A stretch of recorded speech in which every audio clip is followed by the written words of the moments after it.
Sa mapagpalang gabi sa inyo mga kasagol. Kumusta po ang lahat? Magluto ko ngayon ng maliit na pugita na octopus. Ito. Ito. Ang tawag to sa amin tamala. Yan tamala. Yung ibang tawag tabugok. Iba yung tamala sa tabugok. Ito. Maliit lang siya. Nitim na pugita. Octopus na maliit. Adubuhin ko ito ngayon mga kasagol. Yan Ako kami kanina doon sa doon sa may mga bato-bato. Sa Bacolod. Ayan. Palabasin ko muna yung sarili niyang tubig. Saka ko timplan, saka ko adubuhin. Ayan mga kasagol, lumabas na yung sarili niyang tubig sa kanyang katawan. Ayan Ayan lumabas na. Itatapon ko yung sabon na yan, tapos adubuhin ko.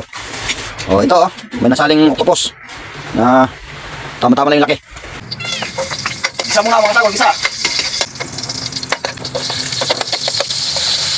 Ito mga kasagol yung tamala, nanggalak ko ng tubig kanina. Igisa ko na, adubuhin ko.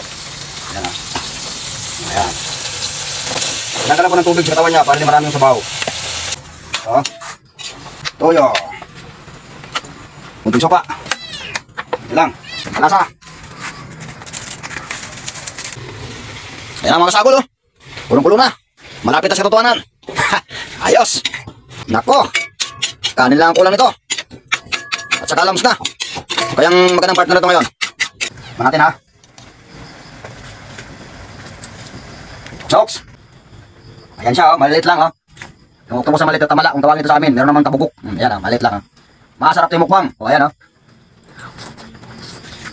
Kamo-kamo. Sama-sama pang pulutan. Ayos.